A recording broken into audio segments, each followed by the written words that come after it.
బయట స్వీట్ షాప్‌లో కొనకుండా అచ్చం స్వీట్ షాప్‌లో లాగానే ఇంట్లోనే ఇలా గోధుమ పిండితోటి బాదుషాలు ట్రై చేయండి. చాలా సాఫ్ట్‌గా, జ్యూసీగా చాలా బావుంటాయి. ముందుగా ఒక బౌల్ తీసుకొని అందులోకి కప్పు గోధుమ పిండి వేసుకొని, చిటికెడు సాల్టు, హాఫ్ టీ స్పూన్ వంట సోడా వేసుకొని ఇవన్నీ పిండిలో బాగా కలిసిపోయేలాగా కలిపేసుకున్న తర్వాత కొంచెం కొంచెం వాటర్ వేసుకుంటూ మనం చపాతీ పిండి ఎలా అయితే కలుపుకుంటామో అలా కలిపేసుకొని కొంచెం పైన నూనె స్ప్రెడ్ చేసుకొని మూత పెట్టేసి ఒక అరగంట పాటు పక్కన పెట్టేసేసుకోండి. ఈలోపు వేరొక బౌల్ తీసుకొని అందులోకి కప్పు షుగర్ వేసుకొని, కప్పు వాటర్ వేసేసుకొని స్టవ్ పైన పెట్టేసేసుకొని పంచదారని కరిగించుకోండి. పాకమేమి రానవసరం లేదండి. పంచదార కరిగి ఇలా 2 తెరలు వచ్చాక చేతికి జిగురు జిగురుగా అంటుకుంటే సరిపోతుంది.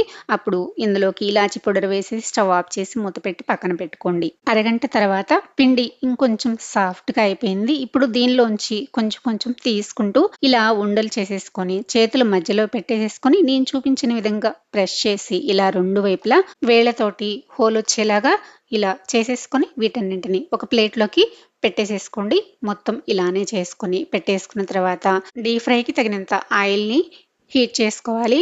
ఆయిల్ గోరువెచ్చగా అయితే సరిపోతుందండి. గోరువెచ్చగా ఉన్నప్పుడే మనం చేసి పెట్టుకున్న బాదుషాలు వేసుకోవాలి.